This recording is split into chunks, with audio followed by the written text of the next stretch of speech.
I spent a year sewing her wedding dress. My daughter said, "I'm not wearing that rag from your rotting shack." The first thing I saw when I stepped into that room was my daughter's heel grinding into the lace of the wedding gown I had spent a year making. The dress lay crumpled on the carpet like something discarded in an alley, a pale spill of fabric with one long thread curling away from it. Evelyn's hand was still in mid-air from where she had flung it down, her manicured fingers opening as if she were ridding herself of something dirty. The sound of the box hitting the floor was still ringing in my ears, that sharp, hollow thud, followed by the whisper of silk sliding free. She pressed her weight onto the shoe, twisting it just enough to snag the lace. "I'm not wearing that rag from your rotting shack, Mom," she said without even glancing at me. "I'm getting married, not going to a thrift store costume party." Derek, lounging in a velvet chair beside her, didn't miss a beat. "Pawn it, babe," he said, swirling the champagne in his glass like he owned the air in the room. "Might help her pay her heating bills." The bridesmaids burst into muffled laughter, exchanging little side glances, as if my humiliation were a party trick they'd been promised. One of them, her voice dripping with amusement, leaned toward the others and added, "She should be grateful she's even invited." I stood there for a moment, the door still half open behind me, my arms suddenly lighter without the weight of the box. I had imagined handing it to her in silence, watching her lift the lid, maybe even seeing some flicker of appreciation in her eyes. Instead, she had ripped it from my hands the second I stepped close enough, the box nearly tearing at the corners as she yanked it. She had not looked at me, not once, before letting it crash to the floor and pawing through it as if searching for proof it was as worthless as she already believed. The dress had been folded with care, inside the white silk scarf that belonged to my mother, a scarf that had once been draped over her own gown on the morning she married my father. That scarf had survived wars, moves, winters without heat, summers that baked the attic where it was stored. And now it lay wrinkled on the floor beside Evelyn's chair, the corner caught under the leg of a champagne table. I bent slowly, ignoring the burn in my knees, and lifted the gown from the carpet. My hands brushed over the bodice, feeling the snag where her heel had bitten into the fabric. That thread, fine, delicate, had been pulled loose, stretching toward the hem in a long, accusing line. I wrapped the dress back into the silk scarf, folding the torn lace inside as if to hide it from the eyes that had mocked it. The scarf smelled faintly of cedar and thyme, scents that had clung to it through decades. When I straightened, Evelyn was already leaning toward Derek, showing him something on her phone. They were laughing softly, the kind of laugh people use when they want you to know you are the joke. Her profile was sharp against the glow of the chandeliers, her chin tilted upward, like a woman who believed nothing in the room could touch her. I held her gaze for exactly 5 seconds when she finally glanced my way, a steady, unblinking look that neither pleaded nor accused. I let it rest on her face long enough for her to know I had memorized it. The slight curl of her lip, the glint of her earrings, the faint flush on her cheek from the wine. Then I turned toward the door. A young waiter stepped aside to let me pass, the tray in his hands trembling just enough for me to notice. His eyes moved from the bundle in my arms to my face, and in them I saw something no one else in that room had given me. Recognition. Not of the dress or the scarf, but of the fact that I was leaving with my dignity still intact. He shook his head once, slow and almost imperceptible, before looking down again. I walked out into the quieter hallway, the noise of the private room dimming behind me. My steps were soft on the thick carpet, but in my ears the sound of tearing lace stayed loud, looping over and over, as if the dress itself had sighed in resignation. I kept my arms tight around it, feeling the softness of the silk under my palms, the small weight of the fabric that had carried a year of my nights, my hopes, my patience. It was not heavy. Not really. What I carried out of that room weighed far more than cloth could. 15 years ago, the air in our kitchen was thick with the smell of tomato soup and the sound of Evelyn slamming her bedroom door. She had just come home from school with a glossy magazine, folded open to a full-page spread, of a prom dress, silk chiffon in a shade of deep blue that shimmered like water under lights. The price tag was more than I had made in a month at the diner, but that was not the reason I said no. That spring, her father was in and out of the hospital, his chest a battlefield of scars and machines, and every spare dollar we had went to keep him alive for one more season. I told her as gently as I could that we could look for something beautiful but affordable, that I would even sew it myself if she wanted. Evelyn's eyes had gone flat in a way that chilled me, and she had whispered almost to herself, "You just do not want me to be happy." She carried that belief like a talisman, rubbing it smooth over the years until it became true in her own mind. By summer, she was telling friends that I had ruined her prom out of jealousy, that I wanted her to look cheap so no boy would want her.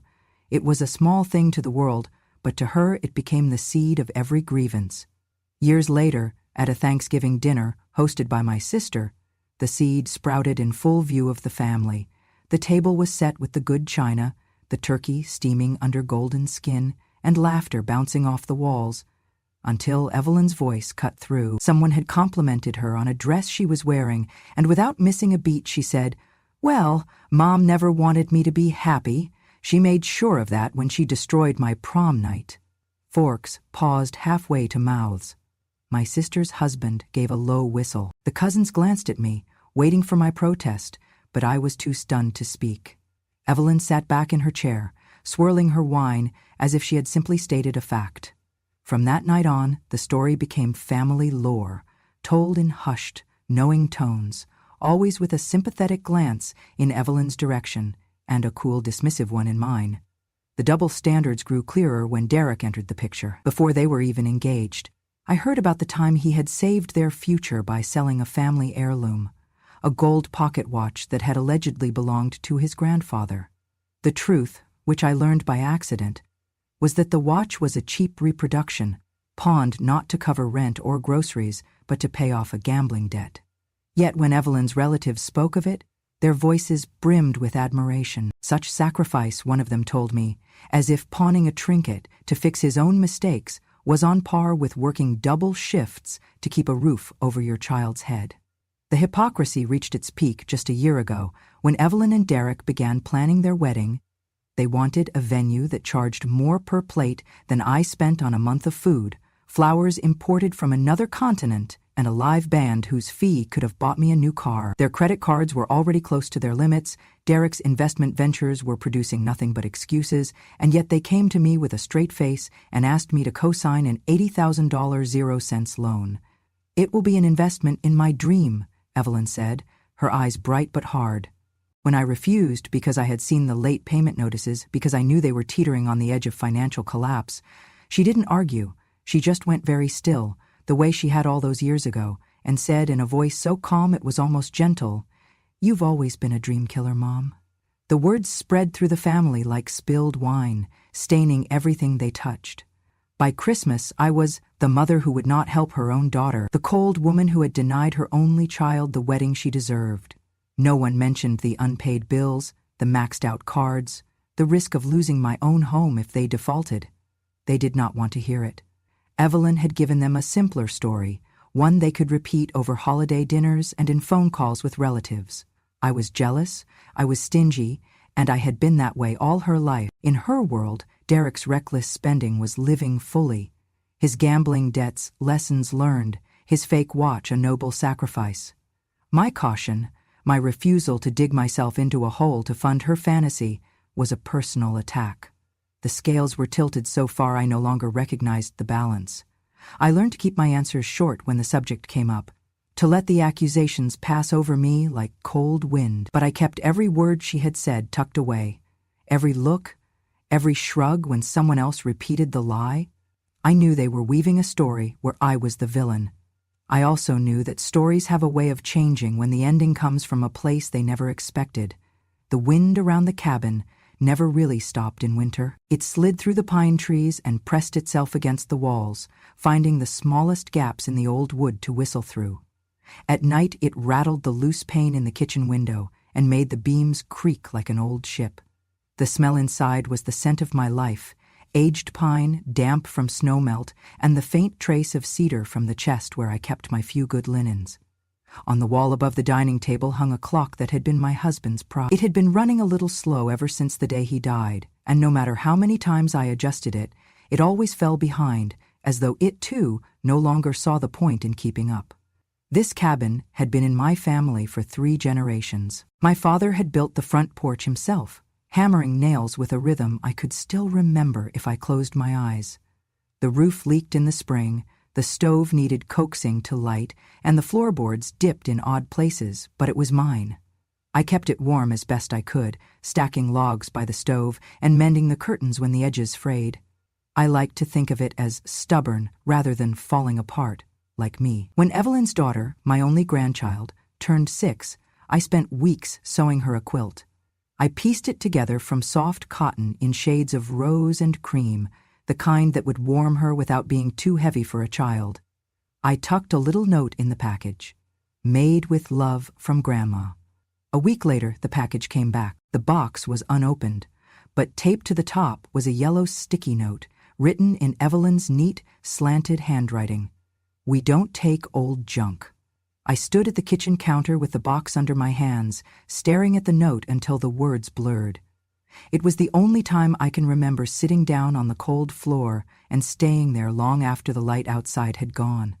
I began to wonder how much of their care for me was obligation, how much was performance. So one evening, when Evelyn called to ask something trivial about her old school records, I mentioned casually that the cabin's chimney had started to crack and lean. "The inspector says it might fall this winter if I don't get it fixed," I told her. She made a small, polite sound, the kind you make when someone tells you the weather forecast. No offer of help, no suggestion that she might visit. A week later, I told the same story to my sister and then to a cousin. The responses were the same. Concerned murmurs, quickly followed by changes of subject. No one asked if I was managing. No one asked if I was warm enough.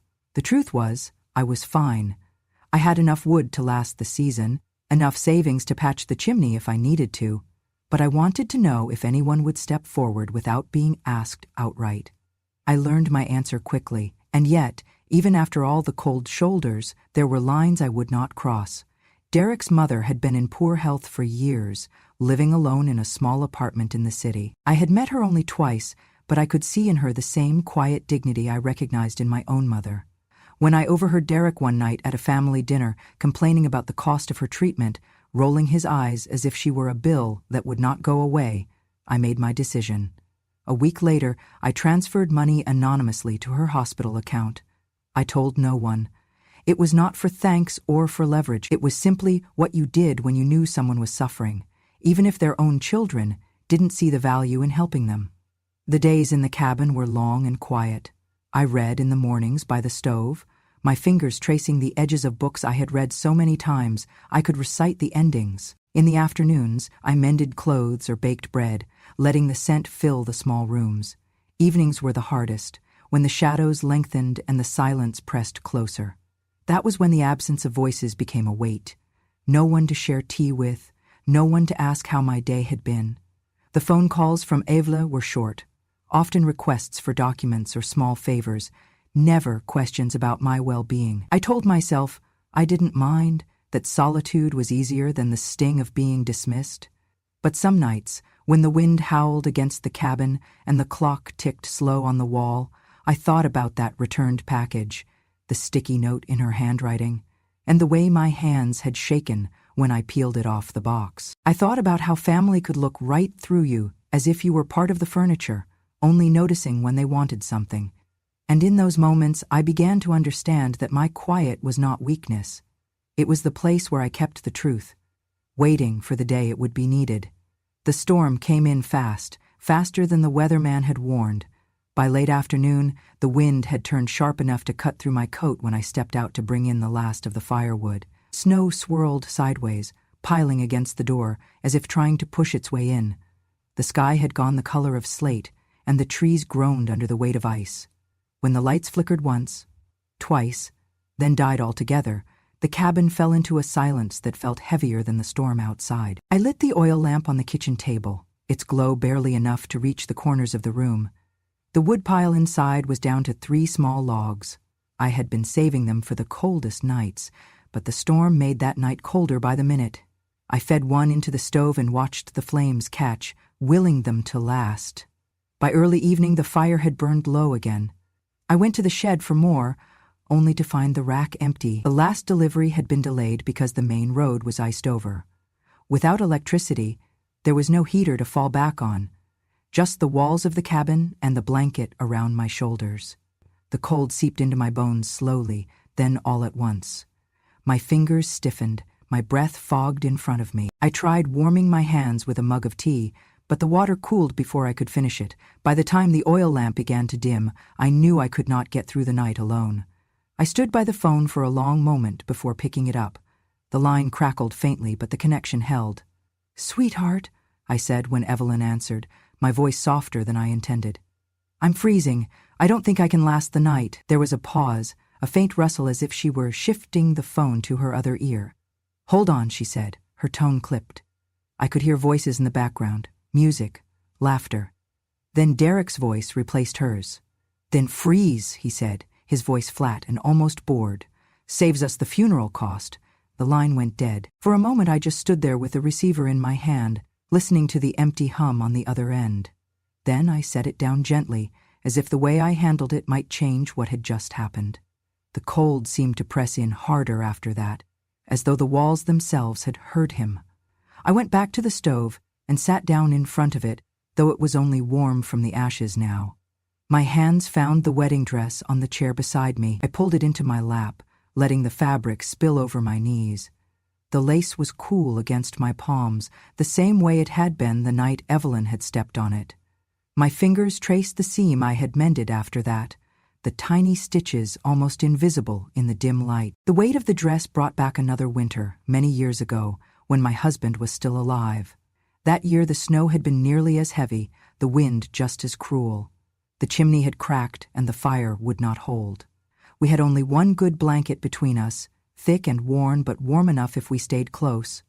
I remembered the way he had wrapped it around my shoulders first, then pulled me against him so we could share the heat. I remembered the sound of his breathing slowing as he fell asleep, and how I had stayed awake listening to the storm, feeling safe simply because he was there.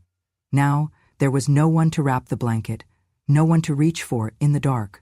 Just me, the dress, and the slow creep of cold through the cabin. I sat there until my legs went numb, until the lamp flickered low and shadows stretched across the walls. Outside the wind howled like something alive, and I knew that no one was coming. Not tonight. Not ever. Unless they needed something. I pulled the dress closer and closed my eyes, letting the sound of the storm fill the room. If this was what it meant to be forgotten, I would remember it well. The storm passed 2 days later, leaving the world outside buried under a crust of snow so thick it glittered under the pale sun. The air inside the cabin was still sharp with cold, so I moved slowly, conserving the little warmth my body held.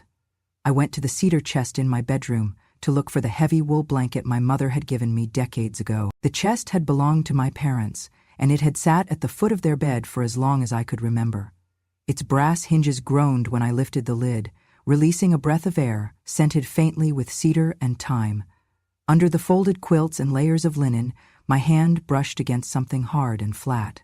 I pulled it out, a leather-bound portfolio, worn at the edges, the kind my father used to carry to town when he had important papers to sign. Inside were yellowed deeds, hand-drawn maps, and, tucked in the back, a letter written in my father's careful, deliberate handwriting. The date at the top was from the years just after the war. "Rosalind," it began. He was one of the only people who ever called me by my full name. "If you are reading this, it means the land is still in our family. When the surveyors came through in 46, they spoke of veins in the rock beneath our hill. Silver, they said, but too costly to reach at the time. If times turn hard, remember what lies under your feet."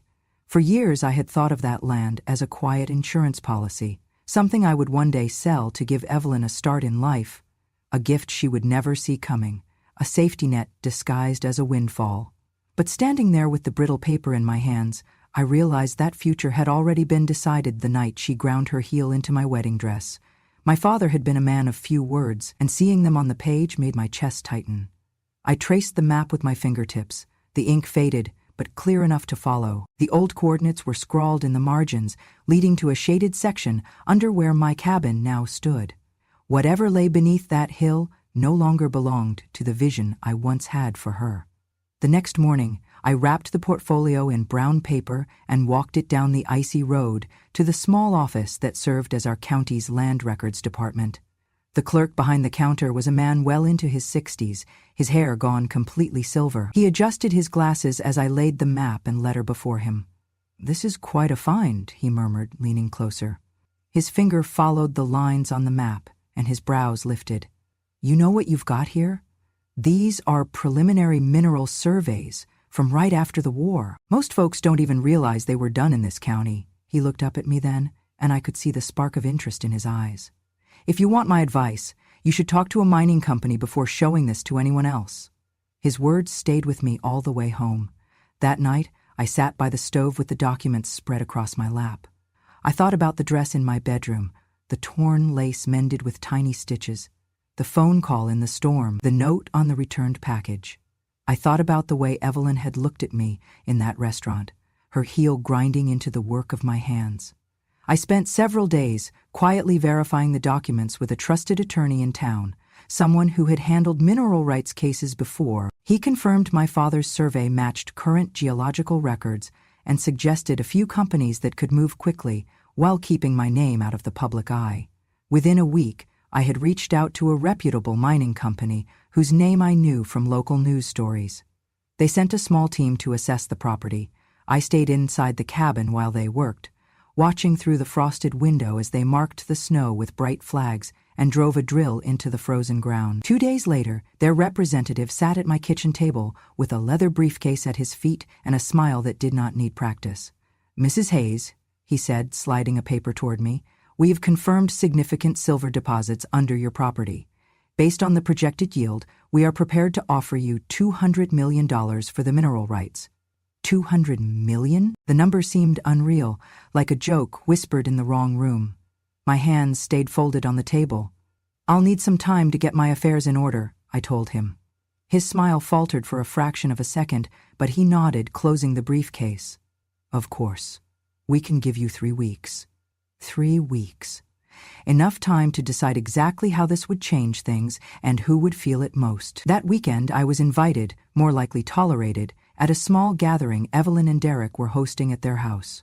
I brought a gift for my granddaughter, a small wooden chest my father had carved himself, its lid inlaid with a delicate pattern of leaves and flowers. I had polished it until the grain glowed. When I handed it to the child, Evelyn took it instead, flipping the lid open and shut before letting out a laugh sharp enough to draw the room's attention. "You can't keep giving us your attic garbage, Mom," she said, her voice bright but edged. Derek, leaning in the doorway with a drink in his hand, smirked. "Maybe she can burn it for heat." The laughter that followed was easy and unguarded.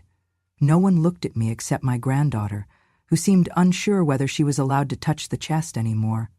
I stood there for a moment, letting the words settle like snow on stone. Then I smiled faintly, as if I had not heard them at all. In truth, I had heard every syllable, and I knew they would serve me well in the days to come. When the mining company's wire transfer cleared, it came in quiet, just numbers on a screen. Though enough to buy a small town, I stared at it for a long time, the way you might look at a door you never thought you'd open. Then I got to work. The first thing I did was make it disappear, at least to anyone looking in from the outside. I set up 3 separate companies under names with no connection to mine, each one managed by a trustee whose loyalty I could count on. From there, I funneled the money into a web of trusts and investment accounts, each insulated from the others. On paper, I was still the same woman, living in a weathered cabin in the mountains.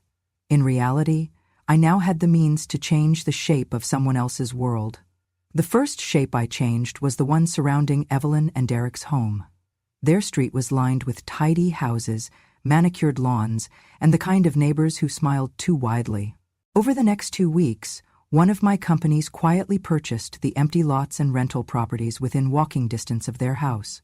No one noticed. People don't look too closely when the buyer's name is something bland like Westview Holdings, LLC. Then I turned my attention to the crown jewel of their plans, the wedding venue. It was a sprawling estate on the edge of the county, with ivy climbing its stone walls and a ballroom that smelled faintly of polished wood and roses. Evelyn had been telling everyone about it for months. They had made a hefty deposit, but hadn't yet paid the balance. a detail I learned from a conversation I wasn't supposed to overhear. Through one of my companies, I bought a controlling interest in the holding company that owned the property. Still, I didn't move yet. There was a better way. Closing it through a tax lien meant the shutdown would appear as a routine matter of unpaid taxes, not the deliberate act of a new owner. That way, no one, not even Evelyn, could trace the decision back to me. A review of county records revealed something the venue's owners probably hoped no one would notice: unpaid property taxes. The debt wasn't enormous by my new standards, but it was enough to trigger a tax lien. In this state, a lien holder could force a sale or take possession if the debt remained unpaid. I bought the lien outright, and with it the legal right to demand settlement. The timing had to be perfect. Too soon and they might scrape together a solution. Too late and the satisfaction would be diluted. I waited until 4 days before the wedding. With the help of my lawyer and a former county official I once knew, I was able to fast-track the lien enforcement process, something that would normally take weeks, so the closure order would land precisely when they were most vulnerable. That morning, the county office issued a formal notice. The property was being closed, effective immediately, for failure to resolve outstanding tax obligation. The order was delivered by courier to the venue and emailed to every upcoming client, including one, Evelyn Hayes. I wasn't there to see her open the email, but I can picture it. Her manicured hand gripping the phone, the color draining from her face as she read the words, Derek pacing behind her, swearing under his breath, calculating how much cash they could beg, borrow, or steal in 72 hours. They called the venue manager, they called their wedding planner, they called anyone who might have a spare ballroom hidden away. Every location within 100 miles was either booked solid or unwilling to slash through the red tape that came with such short notice. By the second day, desperation had set in. I heard from a cousin, one of the same people who'd once scolded me at Thanksgiving, that Evelyn had been on the phone for hours, her voice breaking, asking if anyone had a barn, a backyard, anything that could hold 200 guests. No one offered. By the third day, they had stopped trying. The flowers had been ordered, the dress, not mine, fitted, the guests ready to travel, but the place where it was all supposed to happen had been locked and shuttered by order of the county. I imagined the ballroom standing empty, the polished floors catching sunlight that no one would dance in. I didn't need to see the chaos firsthand to know how it unfolded. I knew my daughter well enough to understand the particular humiliation of having to call her friends, her vendors, her photographer, and tell them it was over. I knew Derek well enough to guess that his first instinct would be to blame her, even if he'd been the one to insist on the venue they couldn't afford. And I knew, as I sat at my kitchen table with a cup of coffee cooling in my hands, that this was only the beginning. The wedding was gone, but I still had one more card to play. The headline broke before sunrise. Lavish wedding canceled over unpaid taxes. It was splashed across the local news site, accompanied by a glossy photo of the venue's ivy-covered walls, taken back when it was still open for business, and a grainy shot of Evelyn and Derek from a charity gala, champagne glasses raised. The article made no mention of me, but it didn't have to. By mid-morning, the story had spread across every neighborhood Facebook group and coffee shop in town. People who had once envied Evelyn's social media posts were now laughing into their lattes. They lived like royalty but couldn't pay taxes. Guess the princess forgot about the IRS. The gossip was a wildfire, and I didn't have to light a single match. I heard from a cousin that Evelyn had locked herself in her bedroom the first day, only emerging to make frantic phone calls. By the second day, the panic had softened into something colder. Shame. Derek apparently had been pacing like a caged animal, snapping at anyone who dared to speak to him. Their guest list had become their jury, and every whispered comment on the canceled wedding was another verdict against them. On the third day, there was a knock at my cabin door. The sound carried strangely in the cold air, too hesitant to be the wind. I opened it to find Evelyn standing there in a designer coat, her hair still perfect, but her eyes rimmed red. She didn't wait for me to invite her in. She just stepped inside, her heels clicking against the wooden floor. "Mom?" Her voice wavered, and she reached for the performance she thought might still work on me. "Please, help me. We can fix this. If you'd just lend me the money, I'll pay you back. I promise." I studied her for a long moment, then let my hand rest on the silk bundle in my lap, the wedding dress I had sewn, wrapped in my mother's scarf. I smoothed the fabric, feeling the scar her heel had left in the fabric. "You called it a rag," I said quietly. "Now it bought your silence." She blinked, her mouth parting as if to argue, but no words came. I could see the calculation in her eyes, the moment she realized that whatever she thought she knew about me had changed. I didn't raise my voice. I didn't have to. The silence between us did the work for me. She left without another word. I watched her car disappear down the snowy road, knowing she would tell herself the story differently later. She always did. Derek's reckoning came more publicly. 2 weeks after the wedding imploded, news broke that the real estate investment firm he worked for had been acquired by a private equity group. The truth was, federal investigators had been circling Derek for months. My acquisition simply put me in a position to hand the right files to the right people at the right moment. The acquisition was swift, quiet, and absolute, engineered through one of the very companies I had built to shelter my mining fortune. At first, Derek seemed untouched. He told friends it was just a restructuring, that he'd keep his position, maybe even get a promotion. But I knew better. I had already met with the new board. I had already seen the files they'd been handed from a whistleblower inside his own office. 3 weeks after the takeover, federal agents walked through the glass doors of Derek's building. The photos hit the news within hours. Derek in his tailored suit, hands cuffed in front of him, flanked by 2 FBI agents. The charges were worse than I had imagined. Wire fraud, securities fraud, conspiracy. Buried in the indictment was a detail that made my coffee taste sweeter that morning. The lavish wedding that never happened had been part of his scheme, a lure to attract wealthy investors and women with trust funds, convincing them he was a man of stability and status. The story spread faster than the one about the canceled wedding. Now Derek wasn't just a man who couldn't pay his taxes, he was a criminal. Evelyn's friends, the ones who had laughed with her when she called my quilt old junk and my dress a rag, stopped returning her calls. Her social media went dark. I didn't feel joy in the way people expect when they imagine revenge.